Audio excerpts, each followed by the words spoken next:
Dominique Lagrange, bonjour. Bonjour. Tu es directeur des études à l'INET, l'Institut national des études territoriales. Tu es un réformateur, un innovateur. Tu transformes un petit peu tous les cursus et les programmes qui te passent sous les yeux. Pourquoi est-ce que tu transformes tout ça? Est-ce que le monde de la formation a changé? Qu'est-ce qui se passe pour que tout se transforme? Alors, je transforme, je crois que c'est plutôt nous avons envie de transformer. Nous avons envie de transformer parce que nous percevons que les réponses formation que nous proposons actuellement dans nos missions à l'INET, notre offre de formation continue, mais également initiale, ne répond plus complètement à la réalité des besoins de formation des cadres et à la réalité de leur exercice professionnel.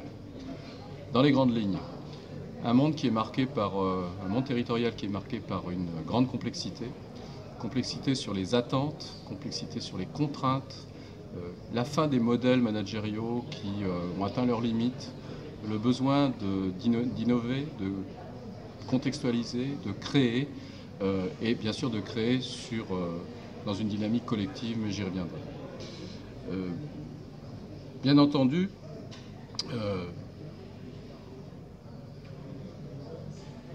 la responsabilité de la fonction formation est interrogée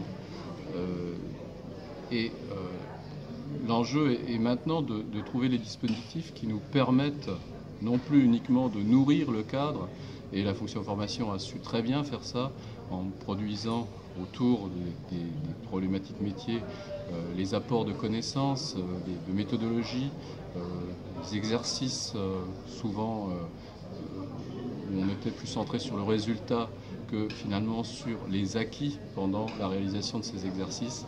Nous sommes devant un cap qu'il nous faut passer en mobilisant beaucoup plus les outils pédagogiques qui permettent bien sûr de nourrir les cadres dans le cadre de l'exercice de leur mission, mais aussi de transformer leurs pratiques. On est sur de la formation-transformation. Et je pense que c'est un des enjeux des dispositifs que nous avons à monter demain. Un cadre en situation de grande complexité, de besoin d'innover, de créativité, mobilise des ressources. Il mobilise des ressources qui vont être diverses. Certes, il y a des connaissances, certes, il y a des savoir-faire, des méthodologies, il y a tout ce qu'il a pu acquérir en termes d'expérience professionnelle, il y a ses propres ressources émotionnelles. Trop souvent, on s'est borné, dans une construction intellectuelle un peu parfaite, à fournir une toute petite partie de ces ressources, en considérant qu'au bout du compte, la mise en œuvre était du ressort du cadre. C'est ce cap-là qu'il faut passer. Or, nous ne savons rien de la façon dont le cadre va mobiliser ses ressources, et nous ne savons rien précisément de son contexte d'exercice. Limiter la formation aux apports et forcément passer à côté de ce besoin de transformation que j'évoquais. Ça veut dire penser les dispositifs en mettant le cadre dans une posture de questionnement sur ces pratiques et dans une logique d'expérimentation. Mettre finalement les pratiques professionnelles en dynamique. Et le cadre va à ce moment-là mobiliser dans des situations qui peuvent être simulées mais qui peuvent être issues de l'expérimentation terrain, il va mobiliser ses ressources. Mais c'est des ressources qu'il va avoir toute liberté d'aller chercher sur un large panel finalement, un environnement de formation qui dépasse les temps de présentiel qu'on a connus, d'où le grand intérêt du développement du numérique actuellement.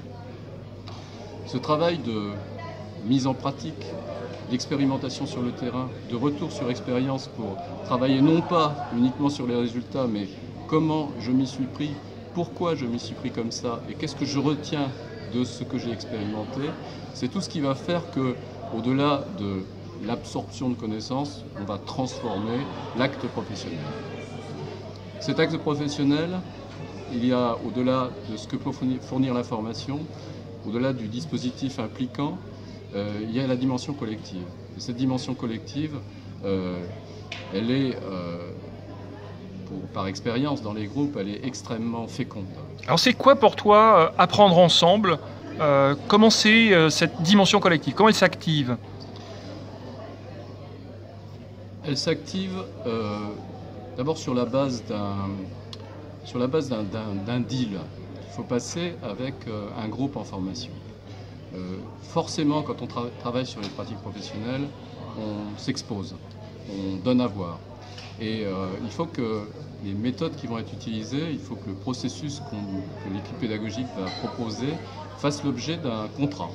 Un contrat moral avec l'apprenant singulier, et puis un contrat avec le groupe. Et l'apprenant va devenir acteur de son projet professionnel, le groupe va devenir acteur de son projet de formation. Donc il me semble que ça, c'est une des fondations absolument indispensables pour qu'on puisse apprendre ensemble. La deuxième piste, peut-être, c'est de pouvoir mettre les acteurs en mesure d'apporter sur les projets des uns et des autres avec des outils qui facilitent le travail. Je pense par exemple au co-développement, je pense à des démarches du type table apprenante que nous développons au CNFPT grâce aux apports et à l'accompagnement qu'assure notre ami Denis Christol. Et donc cet outillage est à intégrer finalement dans les métiers de la formation, tant du point de vue des ingénieurs de formation que du point de vue des formateurs. Autre sujet peut-être sur lequel il faut installer pour faire vivre ce collectif d'apprentissage, c'est quelque chose de l'ordre du plaisir. Je crois qu'il faut, à des moments bien donnés, qu'on puisse faire des retours sur ce processus d'apprentissage en collectif et qu'on puisse faire émerger l'intérêt et le plaisir. Le plaisir vient souvent assez naturellement si le groupe fonctionne bien. Mais débriefer finement la façon dont se transforme dans le temps un cadre dans un cycle professionnel par exemple, c'est aussi mettre en visibilité tout l'intérêt qu'il y a à rentrer dans ce processus collectif. Et puis le processus collectif, c'est aussi l'amorce d'un réseau professionnel qui va devenir une ressource de plus, un appui à la pratique pour les cadres en situation. Voilà peut-être quelques éléments de réponse à ta question, Daniel. Je te remercie beaucoup, Dominique, d'avoir répondu à ces questions.